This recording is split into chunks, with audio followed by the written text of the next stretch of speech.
السلام علیکم۔ ناول بچھڑی آنکھ کا ماتم، writer Sajid Soomro, episode number 3۔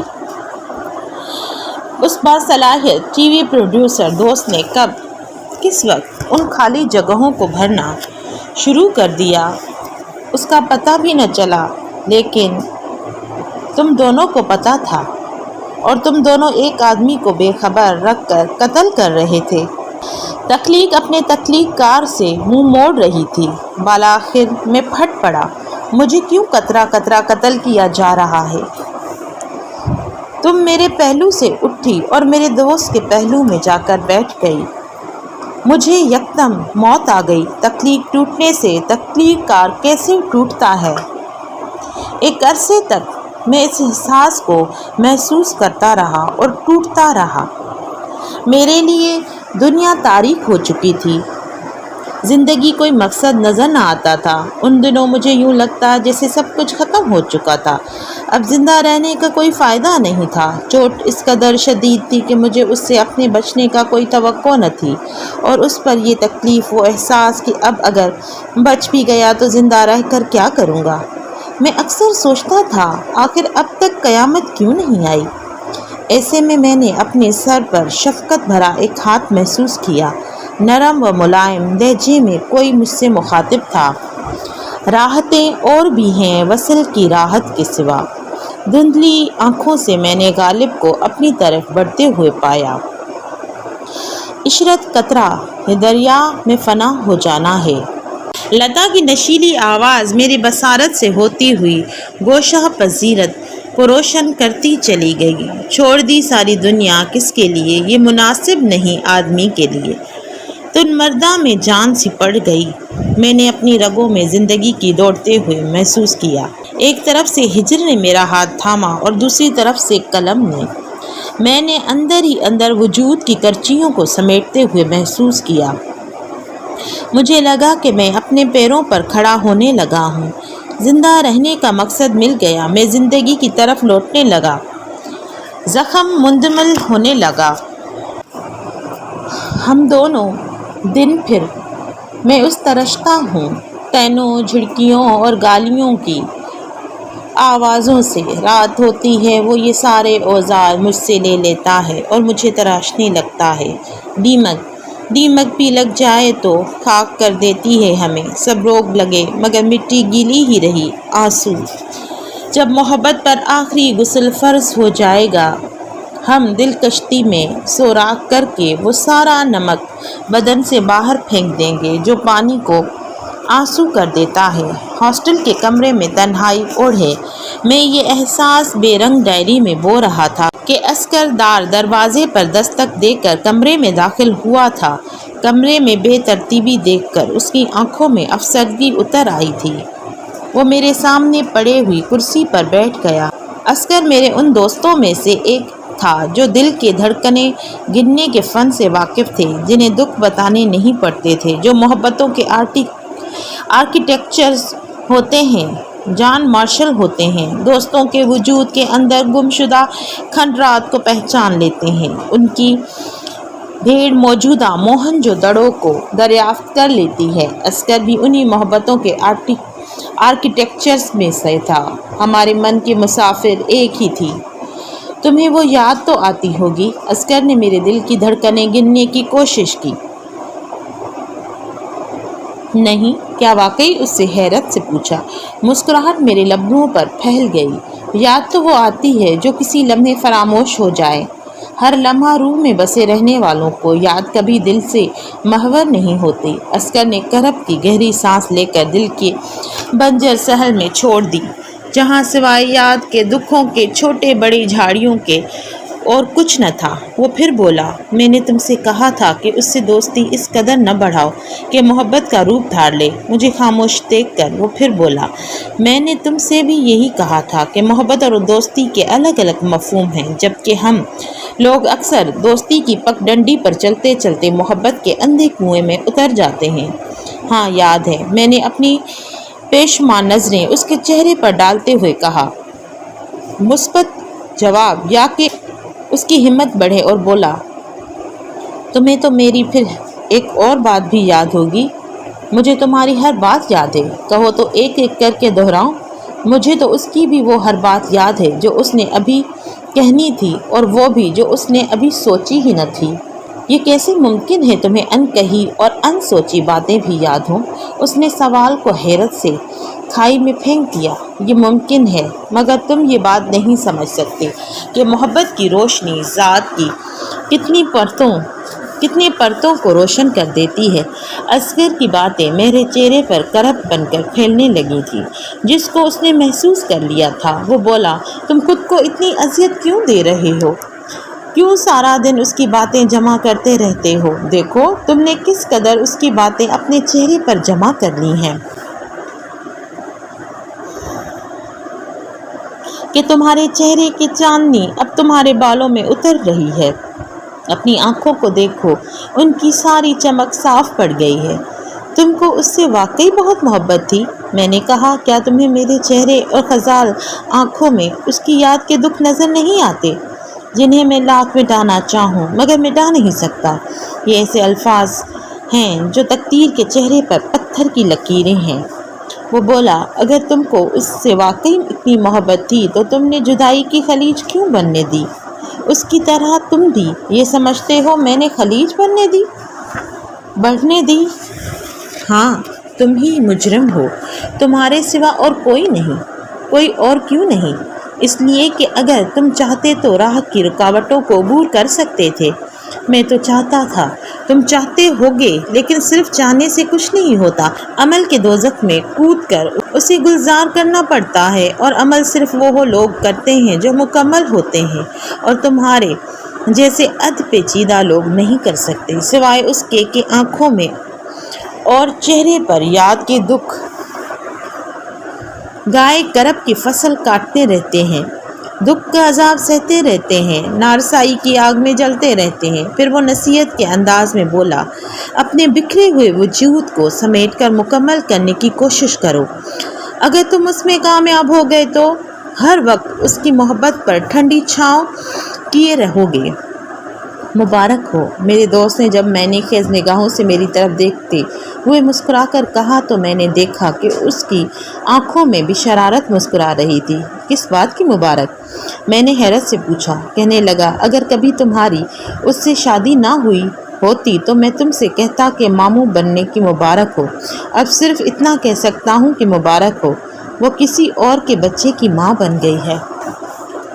ایک لمحے کو مجھے محسوس ہوا کہ کسی نے میرے کانوں میں پگھلتا ہوا سیسا ڈال دیا ہے، جس نے میرے وجود میں داخل ہو کر مجھے سن کر دیا ہے۔ میں جب سنبھلا تو خود کو اس پارک میں پایا جہاں کبھی ہم دونوں ساتھ آ کر بیٹھا کرتے تھے۔ یار آخر تم اتنی سست کیوں ہو؟ ہائے اللہ، آخر ہم کب شادی کریں گے اور ہماری بھی چنو منو ہوں گے؟ تمہاری آواز کی باز گشت یہی کہیں اب تک پارک کی فضاؤں میں گونج رہی تھی۔ پلیز یار شادی کر لو نا۔ پتہ ہے ہماری ہاسٹل میں ایک بلی ہے، ہر بار وہ ایک ساتھ 2-3 بچے پیدا کرتی ہے۔ ہماری ایک سہیلی کہتی ہے اس بلی کو دیکھو، چھٹانگ بھر کی ہے اور ہر بار 2-4 بچے پیدا کرتی ہے۔ لعنت ہو ہماری جوانی پہ کہ اتنی بڑے ہو گئے اور اب تک ایک بچہ بھی پیدا نہ کر سکتے۔ بس میں نے طے کر لیا ہے کہ ہم اس سال بچہ پیدا کریں گے۔ تم اتنی ضد کی پکی تھی، جو طے کر لیا کر دکھانا تھا سو کر دکھایا۔ ابھی 2 برس پہلے کی تو بات ہے، تم نے کہا تھا میرے سر پر ہاتھ رکھ کر قسم کھاؤ کہ آج سے میں تمہاری بیوی ہوں اور تم کبھی میرا ساتھ نہ چھوڑو گی۔ میں نے قسم کھائی، تم نے وہی قسم دہرائی، یوں ہماری شادی ہو گئی۔ تم خوش تھیں کہ اب ہم میاں بیوی بن چکے ہیں، ہمیشہ کے لیے ایک ہو چکے ہیں، جلدی ہی ہمارے چنو منو ہوں گے۔ مگر پھر ہم نے بہت آگے بھی جانا تھا، کیریئر بنانا تھا، بغاوت کرنی تھی۔ یار مجھے ایک بات بتاؤ، ہمیشہ مرد ہی کیوں عورت بدلتا ہے؟ آخر عورت کو کیوں نہیں اختیار کہ وہ جب چاہے اپنے حصے کا مرد بدل لے؟ اسی پارک میں ایک روز صنفی امتیاز اور مردوں کی جنسی رویوں پر گفتگو کرتے ہوئے تم نے جذباتی ہو کر پوچھا تھا۔ یہ تو نہیں پتا، میں نے یوں ہی مسکرا کر کہا تھا، مگر میری طرف سے بہرحال تم پر ایسی کوئی پابندی نہیں ہوگی، جب چاہو اپنے حصے کا مرد بدل سکتی ہو۔ نہیں، میں ایسا نہیں کروں گی۔ میں ایک نئی بغاوت کروں گی، تم نے پرعزم ہو کر کہا۔ ہمیشہ مرد شادیاں کرتا ہے نا، مگر میں بیک وقت 2 مردوں سے شادیاں کر کے دکھاؤں گی اور سب سے کہوں گی کہ دیکھو میرے 2 شوہر ہیں، کیسا رہے گا؟ تم نے شوخی سے پوچھا۔ میں نے مسکرا کر کہا، زبردست، تم اپنی ضد کی پکی تھی، جو طے کر لیا کر دکھانا تھا سو کر دکھایا۔ وہ خوب رو تھا، اعلیٰ تعلیم یافتہ، روشن خیال اور ٹی وی پروڈیوسر بھی، اس سے اچھا دوسرا مرد بھلا کون ہو سکتا تھا؟ سو تم نے دوسرے مرد کا انتخاب کر لیا، تو تم نے طے کر لیا ہے کہ تم میرے ساتھ زندگی گزار نہیں سکتی۔ بچھڑنے سے ذرا پہلے بھی میں نے تم سے پوچھا تھا، نہیں یار؟ تم نے کہا تم میرا عشق ہو اور وہ میری محبت۔ میں دل ہی دل میں عشق اور محبت کی اس تشریح پر خندہ زن ہوا۔ تم بولتی رہی، تم وہ شخص ہو جو میرے جسم سے ہو کر میری روح تک پہنچا ہے، تم اب میری رگوں میں لہو بن کر رہتے ہو، میں چاہوں بھی تو تمہیں خود سے الگ نہیں کر سکتا۔ حالانکہ تم نے الگ ہونے کا فیصلہ کر لیا تھا، تم اپنے حصے کا مرد بدل چکی تھی، کہانی میں اب میرا کوئی کردار نہیں رہا تھا، اس لیے میں کہانی کو اس موڑ پر چھوڑ کر اس سے باہر نکل آیا۔ آج 2 برس بعد جب مجھے معلوم ہوا کہ تم کسی اور کے بچے کی ماں بن چکی ہو تو بے اختیار تمہاری آخری بات کی بازگشت دیر تک کانوں میں گونجتی رہی، یار تم وہ پہلے شخص ہو جو میرے جسم سے، تم میرے بدن میں لہو بن کر، میری زندگی بھر تمہیں خود سے الگ نہیں کر سکوں گی۔ تو میں ہی وہ پہلا عابد تھا جو تمہارے جسم کے محبت میں سجدہ ریز ہوا تھا، اور اس لیے نہ جانے کیوں مجھے یہ محسوس ہوا کہ جس نے تمہاری کوکھ سے جنم لیا ہے وہ میرے ہی بدن کا حصہ ہے۔ ہاں مجھے اس کا یقین ہے، کیونکہ میں نے اعتبار کا رشتہ قائم رکھا ہے۔ محبت کا میزان ملزم حاضر ہے، فرد جرم سنائی جائے، تم ایک جھوٹے اور مکار شخص ہو، تم محبت کرتے نہیں، محبت کی اداکاری کرتے ہو، تم صرف اپنی خواہشوں سے، اپنے آپ سے پیار کرتے ہو۔ جب تمہاری محبوبہ کو تمہارے کندھوں کی ضرورت تھی، تم اپنے کندھے پر بیگ لٹکا کے روزگار کے لیے دفتروں کے چکر لگا رہے تھے۔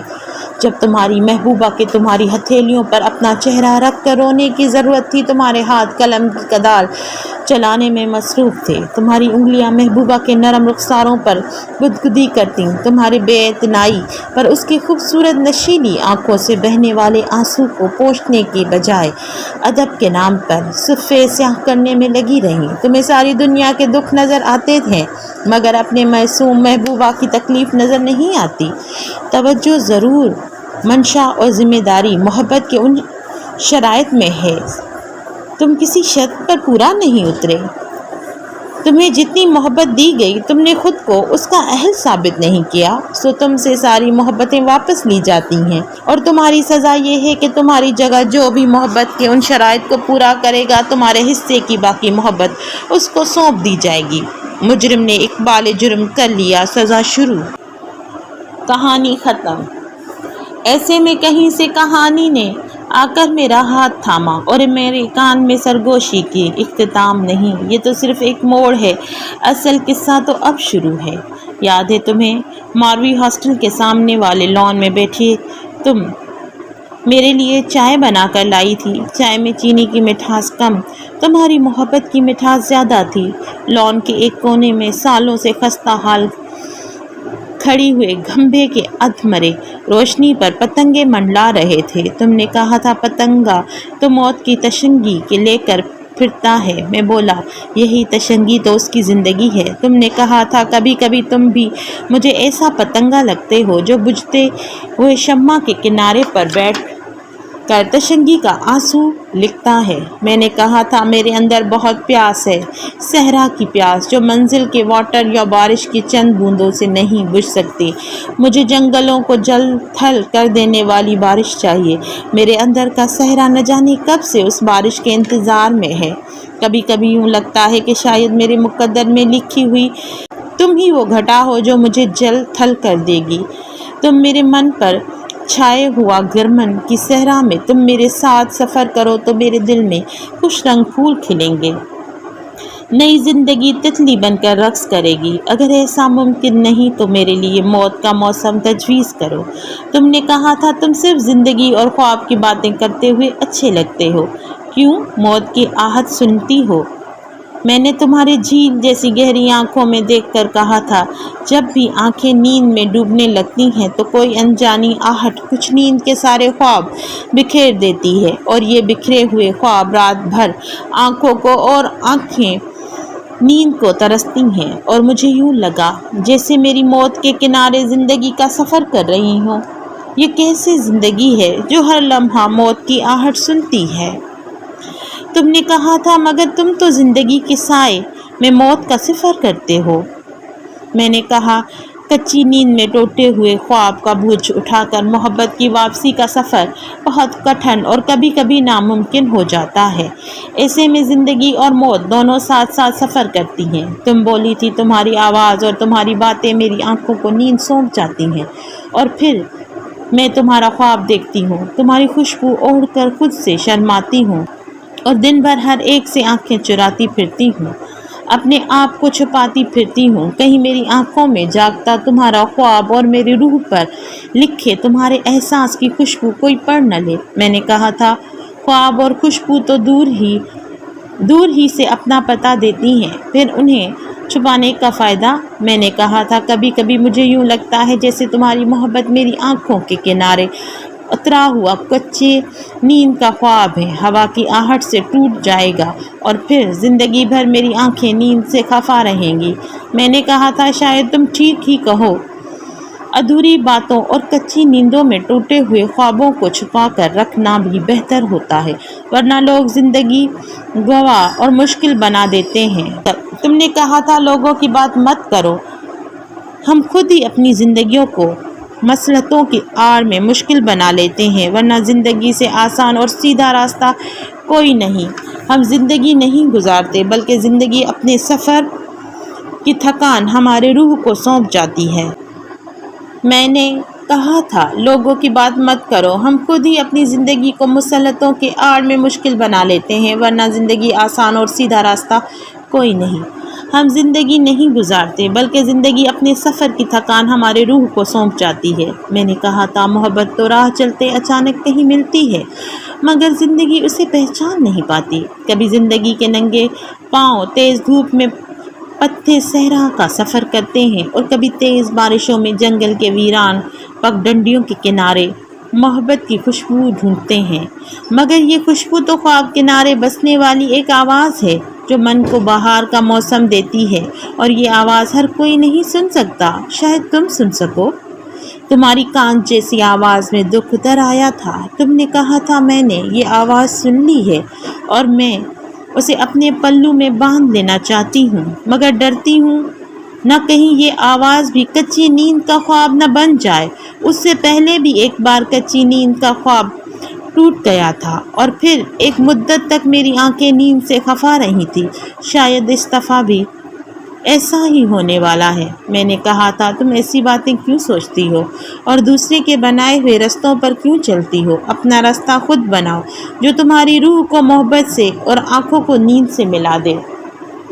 تم نے کہا تھا، میں جن لوگوں میں رہتی ہوں وہاں اپنا راستہ بنانا اور اس پر اپنانا بہت مشکل نظر آتا ہے۔ مجھے یہ آسان لگتا ہے کہ سامنے پڑی ہوئی محبت کو پہچاننے سے انکار کر دوں اور آنکھوں پر بیگانگی کی پٹی باندھ کر دوسرے کے بنائے راستے پر چل پڑوں۔ میں نے کہا تھا، محبت سے انکار جدائی کا پہلا سرا ہے جو تنہائی کے صحرا میں بہت دور تک جاتا ہے۔ جدائی کے سفر میں کوئی موڑ نہیں پڑتا، مگر پھر بھی مسافر اپنی واپسی کا راستہ بھول جاتا ہے۔ پھر ایسے سفر پر کیوں نکلیں جس میں یو ٹرن نہ ہو؟ تم نے کہا تھا، تم بہت مشکل باتیں کرتے ہو، سمجھ میں نہ آنے والی باتیں۔ میں نے کہا تھا، کچھ لوگوں کے لیے سچ کو سمجھنا ہمیشہ مشکل ہوتا ہے، حالانکہ سچ تو زندگی کا ایک ایک نقش ابھار دیتا ہے اور دل کی روشنی رکھتا ہے۔ میں نے تمہاری پہلی نظر کی اپنائیت ہوئی سچ سے روشن ہے۔ میں نے تمہاری پہلی نظر کے اجنبی دستک اپنے دل پر محسوس کی، مگر من کا کوڑا بند رکھا، یہ سوچ کر کہ شاید تمہارے لیے اس کی اتنی اہمیت نہ ہو، مگر تم نے ثابت کر دیا کہ سچ تو کسی بھی رنگ کا لباس پہنا دو وہ ہر موسم میں سچ ہی رہتا ہے۔ تم نے کہا تھا، یہ بھی سچ ہے کہ تم مجھے اچھے تکتے ہوا اور تمہاری آواز میری آنکھوں کو خوابوں سے بھری نیند سونپ جاتا ہے۔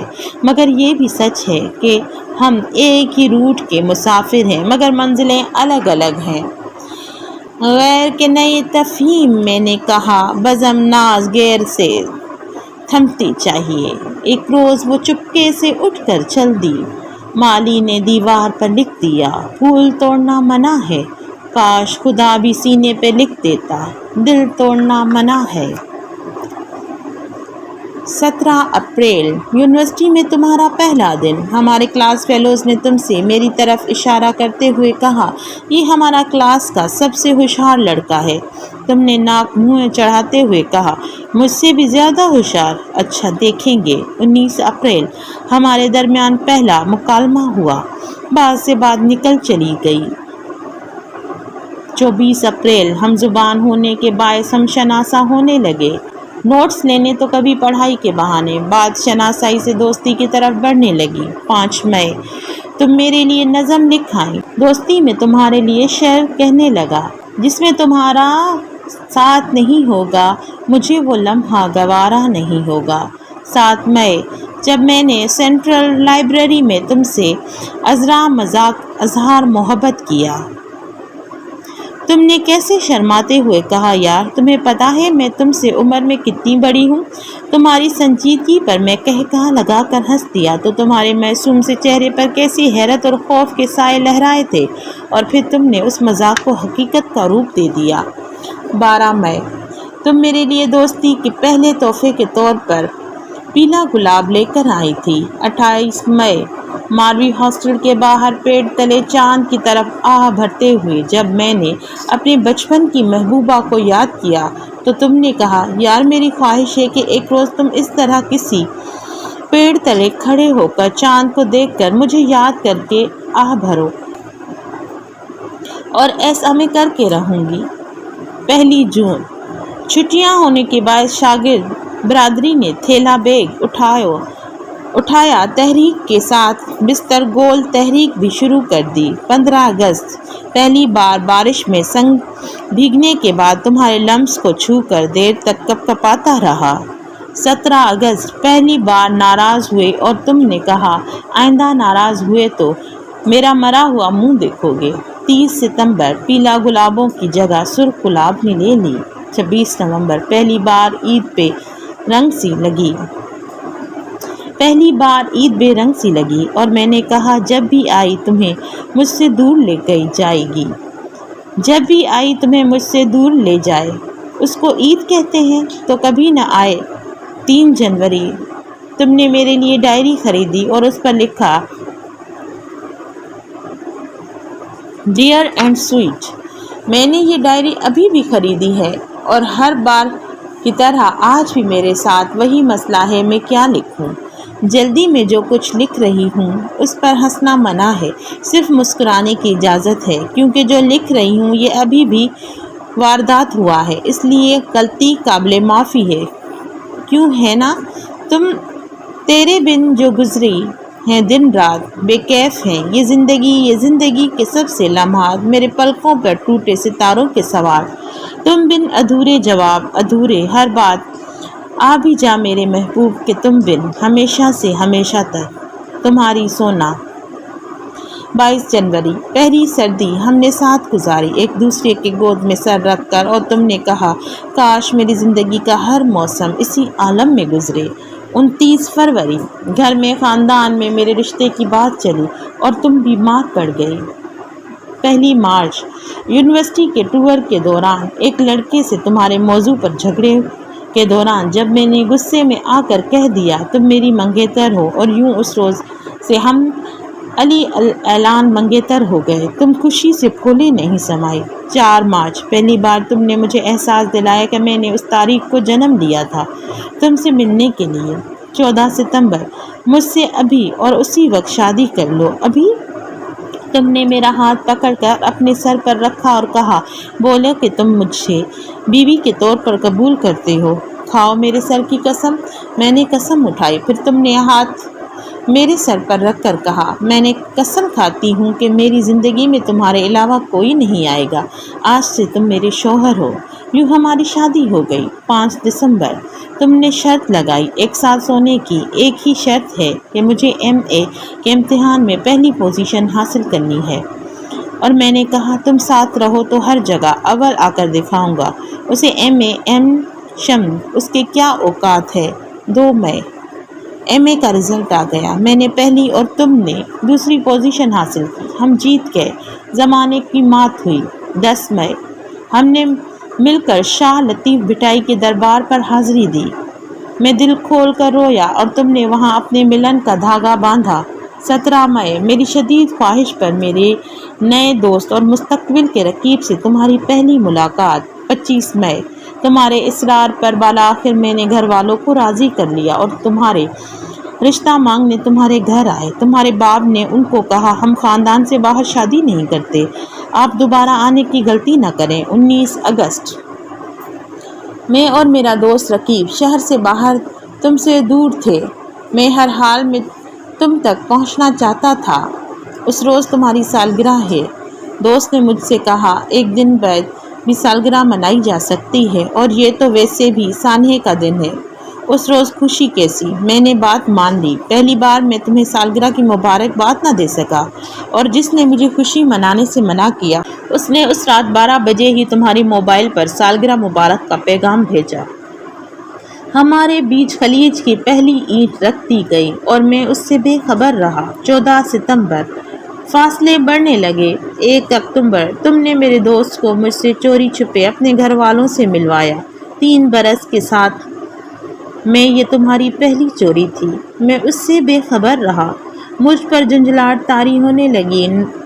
نوبت لڑائی جھگڑے تک پہنچ گئی۔ فاصلے بڑھ گئے اور میں اس قدر اکیلا محسوس کرنے لگا کہ مجھے خط لکھ کر تمہیں مخاطب کرنا پڑا۔ سونا، خدا را مجھے وہ لمحے لوٹا دو جن میں صرف تم اور میں رہتے تھے۔ خطاوار ہوں تو سزا دو، مگر یوں بے اتنائی مت برتو۔ میں جی نہیں پاؤں گا تمہارے بغیر۔ جو گزری وہی ہے زندگی۔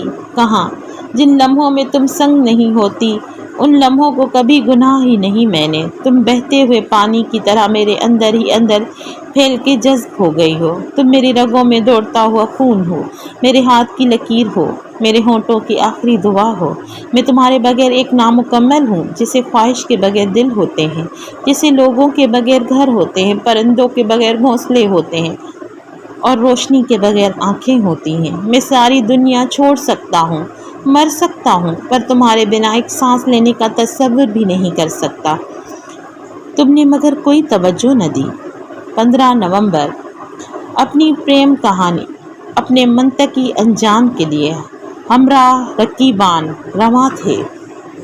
ہمارے TV ڈائریکٹر دوست کو شہر کے ڈاکیومنٹری بنانی تھی، اور میں کہانی کا مرکزی کردار ہونے کے باوجود ایکسٹرا بن چکا تھا۔ بالآخر کہانی کا اختتام ہو گیا۔ تم نے کہا میرے والدین تم سے رشتے پر کبھی آمادہ نہیں ہوں گے، اس کے لیے ہو جائیں گے، اس لیے میں اپنی پسند بدلنا چاہتی ہوں۔ تم شادی کے بعد کے لیے ہو جائیں گے، تم شادی کے بعد بھی ہمارے ساتھ رہ سکتے ہو، اس پر کوئی اعتراض نہیں۔ اور میرے دوست نے کہا اس پر کوئی اعتراض نہیں، اور میرے دوست نے کہا اب تم ہمارے ساتھ کس حیثیت میں رہنا چاہتے ہو، سابق عاشق یا اچھا دوست؟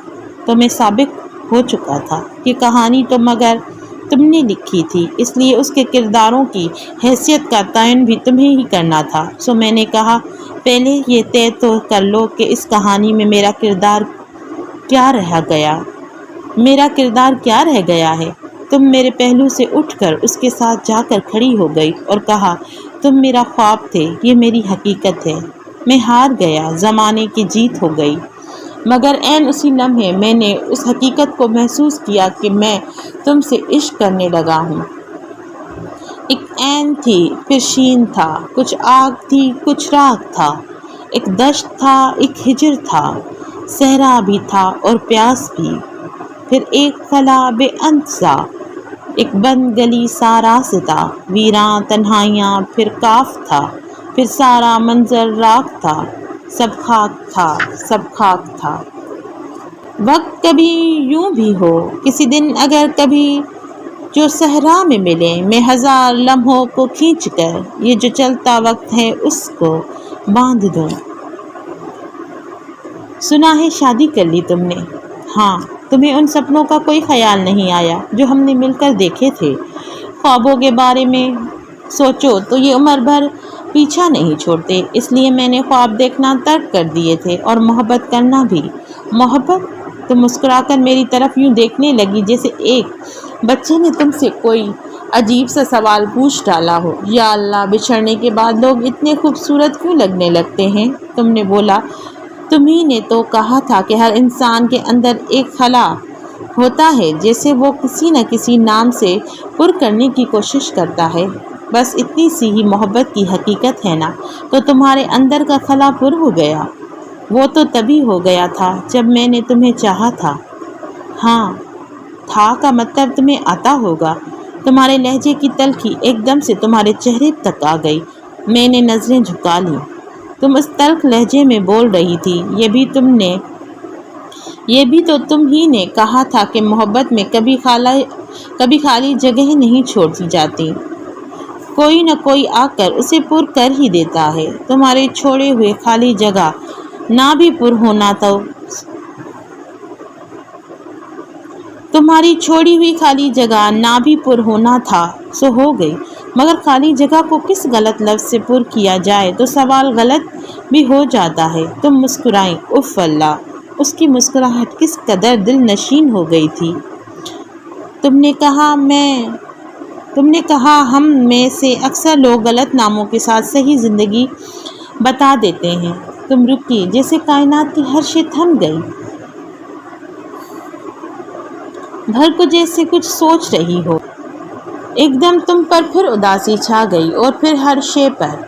پھر یہی اداسی تمہارے لہجے میں اتر گئی۔ ویسے بھی جس تعلق کو ہم صحیح انتخاب سمجھ کر اندر کی خلا کو پر کرنے کی اپنی اولین کوشش کرتے ہیں وہ اکثر غلط ثابت ہوتا ہے۔ پھر ایک وقفہ۔ ایک بات کہوں، کاش تم نے بچھڑنے کا فیصلہ کرتے وقت بھی اس طرح ایک بار پوچھ لیا ہوتا۔ میں نے دل ہی دل میں سوچا، 1 برس بیت گیا، تم بھی اب شادی کر لو، لیکن وہ میرے خواب محض خوابوں کے سہارے عمر نہیں کٹتی۔ تم نے ہار مان لی، جیتی تو تم بھی نہیں۔ میں نے سر جھکا دیا۔ سنو، میں اب کسی اور کی ہو چکی ہوں، آئندہ مجھ سے ملنے مت آیا کرو۔ خواب میں بھی تم سے کہا نا کہ میں نے خواب دیکھنا چھوڑ دیے ہیں۔ خواب ہی تو اندر خلا کو جنم دیتے ہیں۔ میری خلا کا کیا ہوگا؟ وہ بھی کسی صحیح نام سے پر ہو جائے گی، مگر یہ خلا تو تم نے پیدا کیا ہے، کوئی اور اسے کیسے پر کر سکتا ہے؟ میں نے کہا کہ اندر کے خلا کو پر کرنے کے لیے ہماری ذاتی اولین انتخاب اکثر غلط ثابت ہوتا ہے، کیونکہ لاشعور کے جس لمحے میں اندر کا خلا جنم لیتا ہے، عین اسی لمحے اس پر کرنے والا تعلق بھی کہیں نہ کہیں جنم لے چکا ہوتا ہے۔ ایک روز انہوں نے حادثہ کی صورت میں ملنا ہوتا ہے، کائنات کی تخلیق کے حادثے کی صورت۔ ایک پیار کا نغمہ ہے، موجوں کی روانی ہے، زندگی اور کچھ بھی نہیں، تیری میری کہانی ہے۔ ایک پیار کا نغمہ ہے۔ موبائل فون کی رنگ ٹون میں لگا ہوا گیت مسلسل بج رہا تھا۔ آنکھ کھلی، پہلو میں رکھا موبائل اٹھا کر دیکھا، ارے یہ تو گھر کا نمبر ہے۔ ہیلو بیٹا، ہم نے تمہاری منگنی طے کر دی ہے، بس اب جلدی سے گھر آ جاؤ۔ میں نے ایک دم دل پر ہاتھ رکھا تو میرے ہاتھ میں تمہاری تصویر آ گئی، جس سے باتیں کرتے کرتے سینے سے لگائے میں لیٹ گیا تھا۔ میں نے اس کی پیشانی پر ہونٹ رکھ دیے۔ یہ ہماری آخری ملاقات تھی۔ تصویر بول اٹھی۔ میں اپنے بچپن کی سہیلی اور ہونے والی منگیتر سے ملا، جو مجھ سے محبت کرتی ہے۔ میں نے پہلی بار اس کی آنکھوں میں جھانک کر دیکھا۔ اس کی بڑی بڑی خوبصورت آنکھیں گنگنا رہی تھی، زندگی اور کچھ بھی نہیں، تیری میری کہانی ہے۔ مجھے یوں لگا جیسے میرے اندر کا خلا صحیح نام سے پر ہو گیا ہے۔ جنگ میری اور اس کی درمیان تمہیں حاصل کرنے کی جنگ تھی۔ میں تمہیں کھو کے پریشان ہوں اور وہ تمہیں حاصل کر کے۔ رقیب سے جب کراچی یونیورسٹی کے لیکچر اور دوست نے فون کر کے تمہارے آمد کی اطلاع دیتے ہوئے کہا کہ اس نے نیا ٹی وی چینل جوائن کیا ہے، اس سے فوراً ملو اور اس کا پورا خیال رکھنا ہے، اس اجنبیت کا احساس نہ ہونے پائے، تب میں سب چھوڑ چھاڑ کر ایک دم تم تک پہنچا کہ مہمان نوازی آباء و اجداد کی میراث تھی اور ہماری نسل کچھ نیا تخلیق کرنے کی صلاحیت کھو چکی ہے، اس لیے ہم اب اپنے اجداد کے ورثے پر فخر کرنے اور اسے بچانے پر ناکے ہیں۔ تمہارے ہم خیال اور ہم فکر ہونے نے عمر میں 10-12 برس کے فرق کو حائل ہی نہیں ہونے دیا۔ روایتی معاشرے نے کس قدر گھٹن زدہ کر کے رکھا ہوا تھا، تمہارے ساتھ سے سفر آسان سا لگا، تبھی تو پورا بستر سمیٹ کر تمہارے ٹی وی آفس منتقل ہو گیا، جہاں جی کھول کر ہم گھنٹوں اس سماج کے منافقت اور اس کے منافقانہ رویوں پر جد لباس کے تناظرین میں جھک مارتے رہتے۔ مجھے تبھی احساس ہوا تھا کہ جھک مارنا کتنی بڑی عیاشی ہے۔ ہاں تو وہ لمحہ کیسے بیان ہو جب میں نے کتنے اصرار اور کتنے چاہ سے تمہیں اپنی زندگی سے ملوایا۔ اصرار میرا ہی تھا اور اس کا بھی، وہ بھی تو عاجز آ گئی تھی تمہارے ذکر سے۔ جب ملو کوئی بات کرو کہیں سے تمہارا ذکر نکل آتا۔ اسے شدید غصہ تھا کہ کون تمہاری زندگی میں آ گیا ہے جو اتنا چھا گیا ہے، اور ہم کیسے نہ ملتے کہ وہ میری زندگی کا ہی نہیں وجود کا بھی تو حصہ تھی، اور تم 24 گھنٹے ساتھ رہتی تھی، ملاقات تو ہونی تھی، سو ہوئی، اور ایسے کہ پھر تمہاری آفس ٹی وی کا دفتر نہ رہا، ہم پیار کرنے والوں کی پناہ گاہ بن گیا۔ مجھے یقین تھا کہ تم سے بڑھ کر میرا ہمدرد اور ہمراز کوئی اور ہو ہی نہیں سکتا، اس لیے کہ تم بھی تو عشق کے اس گناہ گار کے نہائے ہوئے تھی جس میں ہم سر تا پا ڈوبے ہوئے تھے۔ تمہیں نے تو بتایا تھا کہ تمہارے گاؤں کی وہ چھیل چھبیلی ناری جس نے ٹیوشن پڑھانے جاتی تھی کیسے تم پر فدا ہو گئی تھی، اور 8 برس سے ہر آنے والے رشتے کو بیانک دھل یہ کہہ کر ٹھکرا دیتی تھی کہ تم سے شادی ہو چکی ہے، اور تم اس لیے صرف اسے صبر کی تلقین کرتے تھے کہ سب کو راضی کر کے ہی شادی کریں گے۔ یقین جانو مجھے تمہارے اس قصے میں بہت اپنائیت محسوس ہوتی تھی۔ میں نے واقعی کبھی نہیں سوچا تھا کہ تمہارے سامنے آفس کے دوسرے کمرے میں ہم دونوں جب عشق کے گناہ گار نہا رہے ہوتے تھے تو اس وقت تم پر کیا بیتی ہوگی، کیسے کیسے خیال تمہارے ذہن میں آتے ہوں گے، اور تم کیا کیا نہ سوچتی ہوگی۔ ہماری حرکتوں پر ایک دن تم نے کہا تھا کب تک اس طرح ملتے رہو گے تم لوگ، اب شادی کر لینی چاہیے تم دونوں کو۔ چلو میں بات کرتا ہوں اس کے باپ سے، آخر اس میں مشکل ہی کیا ہے۔ بس اسی لمحے دل جیت لیا تھا تم نے، مجھے یقین سا ہو چلا کہ اب طوفان کتنے ہی تیز کیوں نہ ہو کوئی پتوال مل ہی جائے گا۔ جتنا پیار کرتے تھے ہم دونوں اتنی ہی لڑائی ہوتی تھی ہمارے درمیان، پھر خود ہی منا بھی لیا کرتے تھے، کبھی وہ تو کبھی میں۔ تمہارے بعد تو جیسے اس ریسلنگ میں ساتھی مل گیا تھا، لڑتے لڑتے تھک جاتا تو تمہارا ہاتھ پکڑ کر تمہیں آگے کر دیتا، مگر مجھے احساس ہی نہ ہوا کب تم نے اکر فریق سے چپکے صلح کر لی اور میں ایک دم چت ہو گیا۔ بات چھوٹی سی تھی مگر ناز دکھانے کو تو بہانہ چاہیے تھا نا، سو دکھا دیا میں نے۔ مجھے یقین تھا وہ بے حد کبیدہ حاضر ہو گئی، تمہیں سے شکایت کرے گی اور تم یہی کہو گی کیا ہوا اگر ذرا سا جھگڑ لیا، پیار بھی تو کرتا ہے تم سے اور کتنی محنت کرتا ہے تمہارے لیے، چلو چل کر منا لیتے ہیں۔ وہ تو بالکل کسی ذہنی مریض سی ہے، تمہارے بالکل خیال ہی نہیں رکھتا، تم کیسے اس شخص کے ساتھ زندگی گزارو گی، میں تو یہ سوچ کر حیران ہوتا ہوں۔ عزت اپنی جگہ، لیکن وہ تو بالکل جنگلیوں جیسا بیہیویئر کرتا ہے۔ چلو اب آنسو پوچھ لو، یہ خوبصورت آنکھیں روتے ہوئے بالکل اچھی نہیں لگتی۔ تعریف حسن کی سب سے بڑی کمزوری، سو تمہارا اور چل گیا توجہ، وقت، ضرورت، تعریف، یہی تو اس محبت میں کمی تھی، اور تم نے اپنا دام میں یہ سارے دانے بڑے احتیاط سے رکھے تھے اور اپنے تنگ دست آشیانے سے نالان اس کی محبت کا معصوم پنجے اس زرین دام میں سے ایک ایک کر کے تعریف کے دانے چکتا رہا اور پھر اس کا اسیر ہو کر رہ گیا۔ پلٹ کر نہ آنے کی قسم کھائی۔ میرا جرم اتنا بڑا نہ تھا، لیکن میں نے اس کے فیصلے کو اپنی سزا سے زیادہ تمہاری محنت کی جزا کے طور پر قبول کر لیا، اس لیے کہ اسے سندر اور سشیل نارمی کے لیے تو کچھ بھی کر سکتا تھا۔ تو تمہاری جگہ میں بھی ہوتا تو شاید یہی کرتا۔ بات اور کہ اس میں میری ناکامی یقین تھی، مگر پوچھو تو تمہارا کام کردار سے سخت متاثر تھا۔ مجھے اپنے افسانہ نگاری پر بہت زم تھا۔ کہانی کو کہاں سے شروع کرنا ہے، کسی کردار کو کہاں تک لے جانا ہے، کہاں چھوڑ دینا ہے، کہاں کس کو مار دینا ہے، کہاں کسی کو خوار ہوتے دکھانا ہے۔ شیر کو لومڑی بنا سکتا ہوں اور لومڑی کو شیر، اپنے اس قدرت پر ناز تھا، لیکن میری اپنی ہی کہانی میں تم نے جس طرح خود مجھے مرکزی کردار سے ہٹا کر ایکسٹرا میں بدل دیا تھا، اس پر مجھے تمہاری مہارت کا معترف ہونا پڑا۔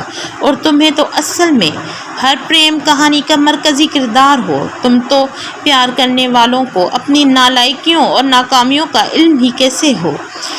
انہیں اپنی محبت کی شدت کا اندازہ کیوں کر ہو؟ تم نہ ہوتی تو ہجر کا ظہور نہ ہوتا، ہجر نہ ہوتا تو اس موضوع پر اتنی شاعری کیسے تخلیق ہوتی؟ تم نہ ہوتی تو یہ ناول بھی تخلیق نہ ہوتی۔ تم نے گارشیا میاز رکیز کے شہر آفاق ناول وبا کے دنوں میں محبت ضرور پڑھی ہوگی۔ فلورنیتو آرائزا اس ناول میں محبت کا ہیرو، جس کی محبوبہ نے عین جوانی میں اسے سندر سپنے دکھانے کے بعد، اس کے کم تر حیثیت کے بعد اسے ٹھکرا کر خود سے عمر میں 10 برس بڑے شہر کے معروف ڈائریکٹر سے شادی کر لی، جو اعلیٰ سماجی رتبے کا حامل شخص تھا۔ آریزا نے مگر ہمت نہ ہاری اور اپنے محبوبہ پر فرمینار دراز کے محبت دوبارہ پانے کے لیے 51 برس 9 ماہ اور 4 دنوں تک انتظار کیا، جب تک کہ اس کا شوہر ڈاکٹر جوینٹل اریبون مر نہیں گیا، اور یوں 76 برس کی عمر میں اس نے اپنا عہد وفا دہرایا۔ مجھے آریزا کے استقلال نے واقعی متاثر کیا۔ میرا خیال ہے کہ دنیا میں ہر عاشق کو ایسا ہی مستقل مزاج ہونا چاہیے۔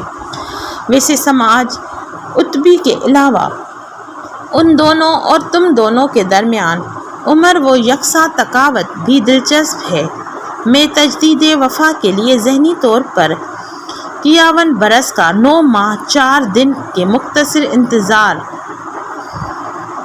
میں ذہنی طور پر 51 برس 9 ماہ اور 4 دنوں کے مختصر انتظار کے لیے تیار ہوں، اور مجھے یقین ہے کہ تم مجھے ڈاکٹر اریبینو کی طرح جسمانی طور پر اس کا موقع ضرور دو گی۔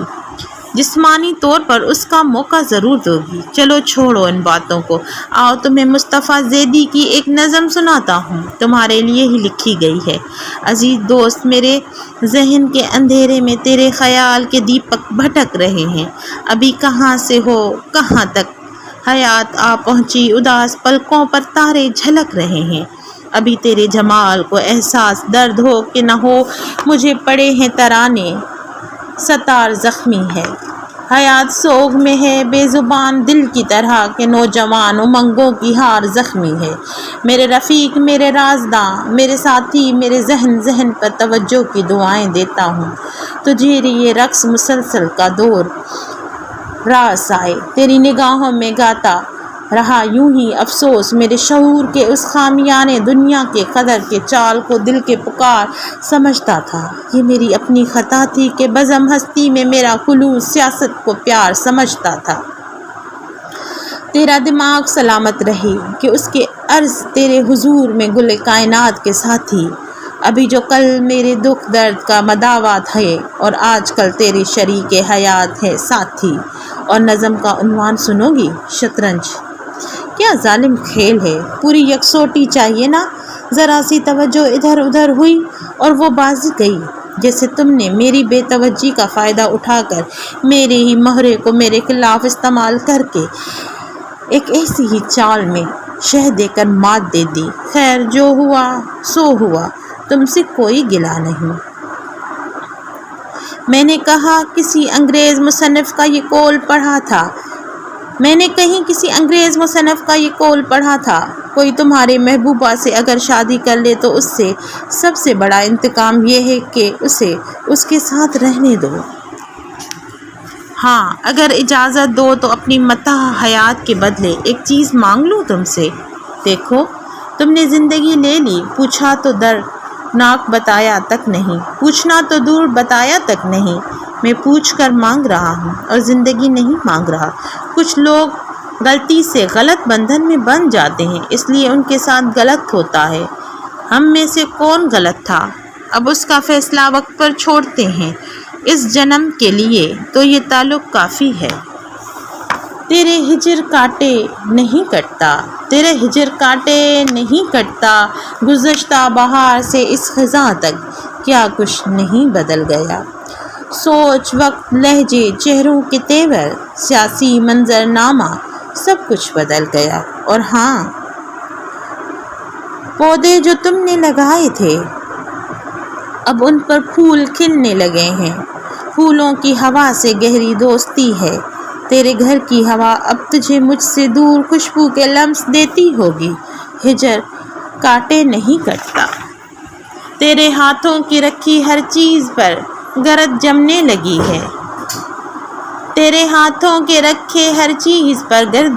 لگی ہے۔ برتن اپنے خد و خال کھونے لگے ہیں۔ یہ کیسا ہجر ہے، میں اپنے ہی گھر کے اشیاء کو ہاتھ لگانے سے ڈرتا ہوں۔ وقت خوف زدہ رکھتا ہے۔ تیری گمشدگی آواز پہچان کھو بیٹھی ہے۔ تیرے چہرے کے نقش کیسے تھے، سب بھلا بیٹھا ہوں، مگر یہ تیرا ہجر کیسا ہے جو کاٹے نہیں کٹتا۔